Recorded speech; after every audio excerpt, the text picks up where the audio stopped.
આકાશવાણી ભુજ પ્રસ્તુત છે અખબારોની હેડલાઇન્સનો કાર્યક્રમ હેવર હેવર.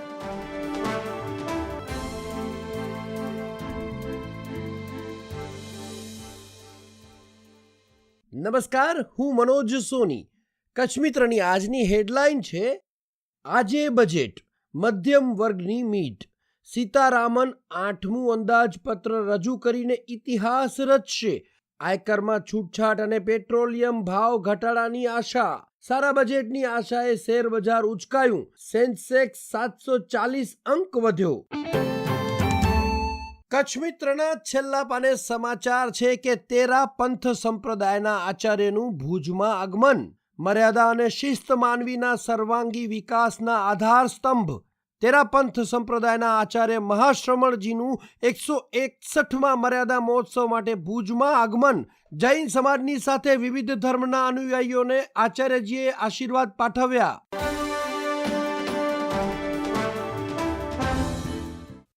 અમી કારિયા. દિવ્ય ભાસ્કરના ભુજ ફ્રન્ટ પેજ પર આજની હેડલાઇન છે, કોણ બનેગા કરોડપતિમાં ભુજના નઝમે 12,50,000 જીત્યા. દિવ્ય ભાસ્કરના છેલ્લા પાને અન્ય એક હેડલાઇન છે, સફેદ રણનું આકાશ રંગીન બન્યું. શાળાના છાત્રો સહિત 20,000 લોકોએ એર શોને માણ્યો. અન્ય એક સમાચાર છે, નાયબ મામલતદાર, હિસાબી અધિકારી સહિત 469 જગ્યાની ભરતી. આજથી ફોર્મ ભરાશે. જીપીએસસી કે ઓજસ વેબસાઇટ પરથી 17 ફેબ્રુઆરી સુધીમાં અરજી કરી શકાશે.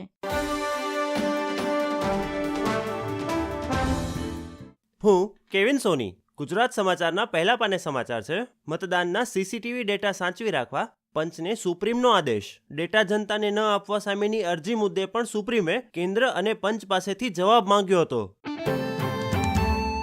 ગુજરાત સમાચારના પહેલા પાને અન્ય એક સમાચાર છે, મંદિરોમાં વીઆઈપી દર્શન સામેની અરજી સુપ્રીમે ફગાવી. મંદિરના સંચાલકો જ આ અંગે પગલાં લે.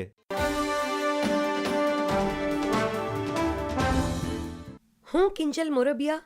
સંદેશના છેલ્લા પાનાના આજના સમાચાર છે કે પ્રધાનમંત્રી જન આરોગ્ય યોજનામાં નિયમોની એસી તૈસી. વધુ 15 હોસ્પિટલો મા યોજનામાંથી સસ્પેન્ડ. આ સિવાય હજી એક સમાચાર છે, રાજ્યના પોલીસ તંત્રમાં 11,000 જગ્યા માટે 10 લાખથી વધુ ઉમેદવારો નોંધાયા. પોલીસની ભૂમિકા સંખ્યાબળ મુદ્દે પીઆઈએલમાં સરકારે હાઈકોર્ટમાં આપેલો જવાબ. અન્ય એક સમાચારમાં કચ્છમાં આજે પુનઃ ઠંડી અને પવનના કારણે સવાર સાંજ ટાઢનો અનુભવ. નલિયાનું તાપમાન ફરી સિંગલ ડિજિટમાં. નલિયાનું 9.4, ભુજ 15.8, કંડલા 15.5, કંડલા એરપોર્ટનું 15.7 ડિગ્રી તાપમાન નોંધાયું.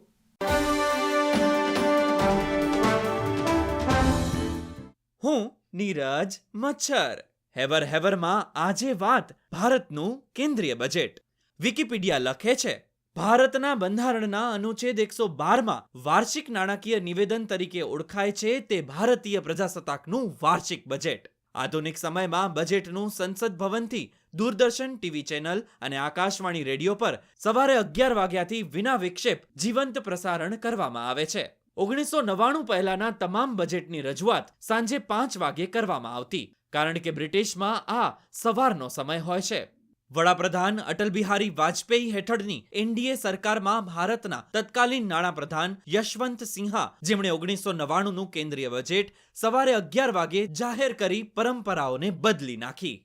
2017માં વડાપ્રધાન શ્રી નરેન્દ્ર મોદીની એનડીએ સરકારમાં તત્કાલીન નાણામંત્રી અરુણ જેટલીએ જાહેરાત કરી કે હવે ફેબ્રુઆરીના છેલ્લા કામકાજના દિવસે નહીં, પરંતુ 1 ફેબ્રુઆરીના બજેટ રજૂ કરવામાં આવશે. અને આ સાથે જ આ પરંપરા પણ બદલાઈ.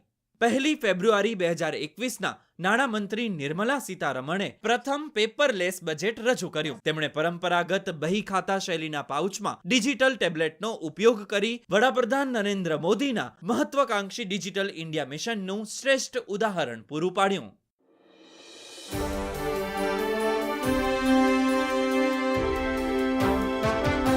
અખબારોની હેડલાઇન્સનો કાર્યક્રમ હેવર હેવર.